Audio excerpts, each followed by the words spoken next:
मिलना मुश्किल है। लेकिन हनुमान जी से पूछो आपको प्रिय कौन है?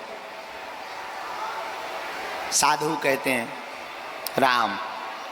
पर आज हम जिनकी कथा गाने को बैठे, साधक कहते थे जग में सुंदर हैं दो नाम, चाहे कृष्ण कहो या राम, बोलो राम राम राम बोलो।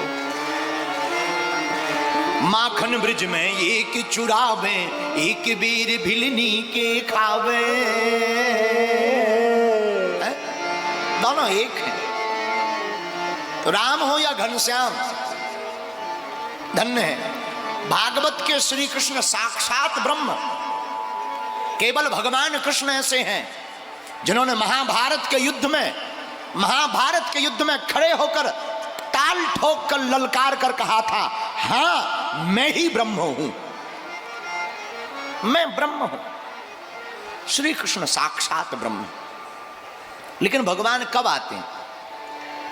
जब जब होए धर्म की हानि, बाण ही असुर अधम अभिमानी, तब तब धरी प्रभु विविध शरीरा, हरि कृपा निधि सज्जन पीरा, हरि कृपा निधि। आहा, भगवान इस पृथ्वी पर अवतार कब लेते?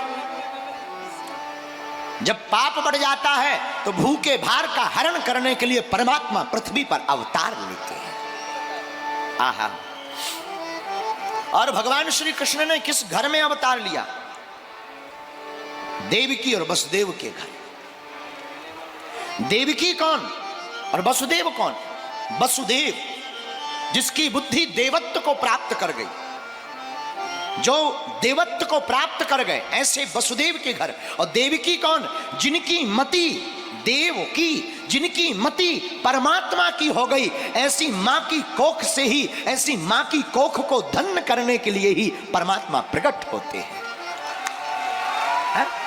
आहा, भगवान देवकी वसुदेव के घर प्रकट हुए। और देवकी राजा कंस की बहन। कथितो वंश विस्तारौ भवतौ सोम सूर्यौ, राज्यम चोभय वंशानाम चरतम परमाद भूत। राजा कंस की बहन का नाम देवकी। और राजा कंस बड़ा आतताई, अत्याचारी, पापी राजा। देखो, पुण्य और पाप, सत्य और असत्य, दिन और रात, सुख और दुख एक दूसरे से जुड़े हुए हैं। उसी प्रकार दानव और देव दोनों भी जुड़े हैं। लेकिन जब इस पृथ्वी पर पाप बढ़ जाता है, कोई काम नहीं आता है, तब हमारे परमात्मा अवतार लेकर के भूखे भार का हरण करते हैं। राजा कंस ने अपनी बहन देवकी का विवाह वसुदेव से किया। विवाह किया तो मन में विचार किया, बहन हमारी बहुत प्रिय है, हम गांव के बाहर इसे छोड़ने जाएंगे, लोग हमारी वाहवाही करेंगे कि राजा बड़ा ही श्रद्धावान है, राजा बड़ा भावुक है, इमोशनल है। तो गांव के बाहर तक राजा कंस जब देवकी को छोड़ने के लिए गया, पर एक बात बोले मेरे पागलों, कोई किसी को नहीं चाहता, कोई किसी को नहीं चाहता। सब अपने आप को चाहते हैं और अपने लिए चाहते हैं। कोई किसी को नहीं चाहते, सब अपने के लिए चाहते, अपने आप के लिए चाहते। और वही राजा कंस जो कुछ देर पहले इतना प्रेम कर रहा था कि नंगे पांव, ना रथ ना कुछ, हाथ में घोड़ों की चाबुक पकड़ करके अपनी बहन की